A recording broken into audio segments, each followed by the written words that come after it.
अस्सलाम वालेकुम दोस्तों, कैसे हैं आप लोग। उम्मीद है कि खैरियत से होंगे। आज मैं आप लोगों से बात करने वाला हूं कुवैत मेडिकल के बारे में।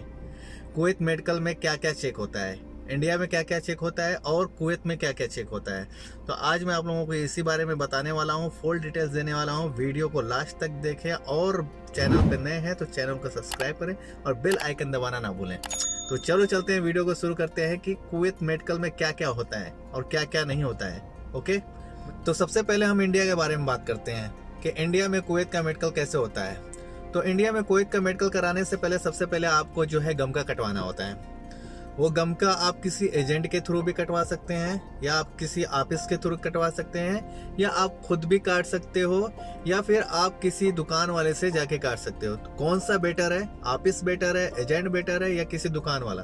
तो सबसे बेटर ये है कि आप किसी दुकान वाले से जाके गम का कटवा सकते हो। उस दुकान पे जाना जहाँ पे पीसीसी ऑनलाइन होती हो, पासपोर्ट ऑनलाइन होता हो, इन सब दुकानों पे जाओगे तो आपका गम का काट के देंगे, 1000 मात्रा लगेगा। लेकिन अगर आप एजेंट के पीछे पड़ जाओगे तो फिर मुश्किल हो जाएगी आप लोगों के लिए, क्योंकि एजेंट आप लोगों को इधर उधर का काट के दे देगा और फिर उसके बाद मेडिकल फेल हो जाएगा तो दिक्कत हो जाएगी। ठीक है, फिर वो पैसे भी ले लेगा आप लोगों से। वो कहेगा कि मैं तुमको सब सारा काम करके दे दूंगा, क्योंकि वो फिर कहेगा ऑफिस है यहाँ पे सारा काम इस यहाँ से होगा तो गम का मेडिकल कटाएंगे। तो कुछ नहीं करना है, सीधे आप किसी न किसी ऐसे दुकान पे जाइए जहाँ पे जो ऑनलाइन सारी चीज़ें होती हैं, पासपोर्ट है, ये सब जो है ये काम करते हैं। वहाँ पे जाके आप अपना गम का कटवा लीजिए। ठीक है, आपका गम का हो गया।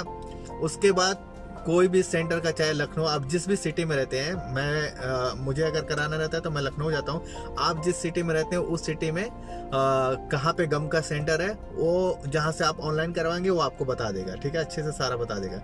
तो किसी अच्छे से सेंटर का आपको गम का काट के दे देगा। आप गम का वो जो स्लिप रहता है वो आप लेके जाएंगे, वहाँ पे आपकी एंट्री होगी। सबसे पहले टेस्ट होगा आपका ब्लड टेस्ट, खून जांच। सबसे पहले आपका खून जांच होगा। खून जांच होने के बाद फिर आपका जो है एक्सरा होगा, सीने का एक्सरा। सीने का एक्सरा होगा। सीने का एक्सरा होने के बाद फिर आपका आंखों का जांच होगा, यानी आई टेस्ट होगा। ठीक है, आई टेस्ट में क्या होता है, आई टेस्ट में ज्यादा कुछ नहीं। आप ये मत सोच लेना आई टेस्ट का मतलब कि कुछ आपकी आंख में ऐसे ऐसे करेंगे, नहीं। आई टेस्ट का मतलब ये है कि आपको 1 मीटर की दूरी पे खड़ा कर दिया जाएगा। सामने एक बोर्ड रहेगा, उस बोर्ड पे कुछ वर्ड होंगे, इंग्लिश में होंगे, और कुछ जो है लेटर होंगे। ठीक है, तो ये सब रहेंगे इंग्लिश में, हिंदी में भी रह सकते हैं। बाकी मैं तो जहां तक देखा हूँ इंग्लिश में था। तो कुछ छोटे होंगे, कुछ बड़े होंगे, कुछ बहुत छोटे होंगे। ठीक है, तो कोई सीधा होगा तो कोई उल्टा होगा, ऐसे होगा। तो वही आप लोगों से पूछा जाएगा। ठीक है, इसी को कहते हैं आई टेस्ट। आई टेस्ट हो गया, ब्लड टेस्ट हो गया, आई टेस्ट हो गया, एक्सरा हो गया, और जो है एक और टेस्ट होता है, उसके बारे में मैं बताना नहीं चाहता।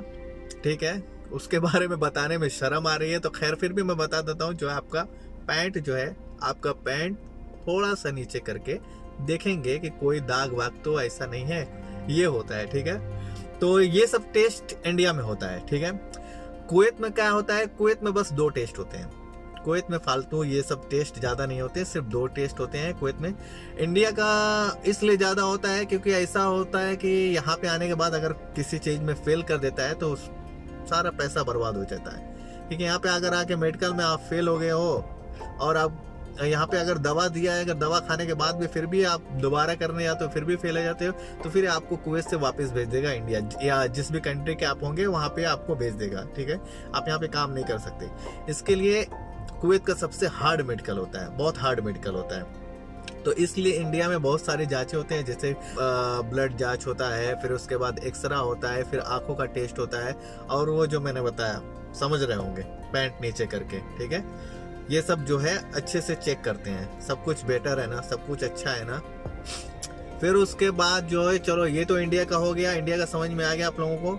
कुवैत में क्या होता है, बहुत लोग घबराते हैं कि क्या मैं वहाँ पे अगर गया हूँ तो वहाँ पे तो मैं फिट आ गया, क्या इंडिया में मैं फिट आ गया मेडिकल में, कुवैत जाने के बाद मैं फेल हो जाऊंगा। तो मेरे ख्याल से जहाँ तक मैं जानता हूँ 100 में से 10% लोग यहाँ पे आके फेल होते हैं। 10 भी नहीं, 5% लोग फेल हो जाते हैं, नहीं तो ज्यादातर 95% जो है यहाँ पे पास ही रहते हैं, फेल नहीं होते हैं। ठीक है, 5% कह लो, या मेरे ख्याल से 2-3% कर लो, क्योंकि बहुत कम फेल होते हैं यहाँ पे आने के बाद। वहाँ पे फिट हो गए तो यहाँ पे भी फिट हो जाते हैं, ज़्यादातर यहाँ पे फिट हो जाते हैं। ठीक है, तो ये सब नहीं सोचना है आप लोगों को। तो चलो बात कर लेते हैं कुवैत में क्या क्या टेस्ट होता है। कुवैत में सिर्फ 2 टेस्ट होता है। 2 टेस्ट में होता है आपका ब्लड टेस्ट, एक दूसरा आपका एक्सरे, बस खलास, यही दोनों टेस्ट होता है यहाँ पे। और जो है कि कुवैत आने के कितने दिन बाद हमारा मेडिकल होगा, ये भी बहुत सारे लोग पूछते हैं। तो जो नए आते हैं उन लोगों को बहुत सारी टेंशन रहते हैं कि हम कुवैत पहुंचेंगे तो कितने दिन बाद हमारा मेडिकल होगा। कितने लोग आ जाते हैं कुवैत में तो उनको इधर सिम नहीं रहती उन लोगों के पास बात करने के लिए, तो पता नहीं चलता है कब मेडिकल होगा, कब नहीं, तो कब नहीं। तो कुवैत में आने के बाद कब मेडिकल होगा ये आपके कफील पे डिपेंड करता है या आपकी कंपनी पे डिपेंड करता है कि आपकी कंपनी आपका मेडिकल कब करवाएगी। कुछ लोग होते हैं 2-3 दिन बाद आपका मेडिकल करवा देते हैं। कुछ कफील ऐसे होते हैं, कुछ कफील ऐसे होते हैं कि 10-10 दिन तक आपको घर ही में बैठाए रहते हैं, मेडिकल नहीं कराते हैं। कंपनियां भी ऐसे ही हैं कि कोई कंपनी ऐसी है कि 2 दिन में आपका मेडिकल करवा देगी, और कोई कंपनी ऐसी है कि 10-10 दिन 15-15 दिन के बाद आपका मेडिकल करवाती है। तो यही सब है, वो कफील के और कंपनी के ऊपर डिपेंड रहता है। लेकिन एक चीज आप लोगों के लिए अच्छा रहेगा कि जब तक आपका मेडिकल नहीं होगा, जब तक आपका मेडिकल नहीं हो जाएगा, आप मेडिकल रिपोर्ट फिट नहीं हो जाएगी, और फिर उसके बाद आप लोगों का सिविल आईडी यहाँ का बनेगा, सिविल आईडी एकामा बनेगा। जब तक आपका ये नहीं बन जाएगा तब तक आप काम नहीं करोगे, आराम से बैठ को चिल करोगे। ठीक है, ये एक अच्छी चीज है। तो यही सब जानकारी थी दोस्तों, यही सब देना था आप लोगों को, यही सब के बारे में बताना था आप लोगों को। तो चलिए गाइस, वीडियो को लाइक करें, शेयर करें, और नए हैं तो चैनल को सब्सक्राइब करना नहीं भूलें। बड़ी मेहनत लगती है वीडियो बनाने में, एडिटिंग करने में, ये सब बहुत ज़्यादा। खैर मुश्किल नहीं है, मैं तो करूँगा, मैं तो बनाऊँगा, ये मेरा काम है, मुझे बनाना ही है। ठीक है, तो यही सब आपको बताना था। तो चलो मिलते हैं नेक्स्ट वीडियो में। ओके बाय, अल्लाह हाफिज़।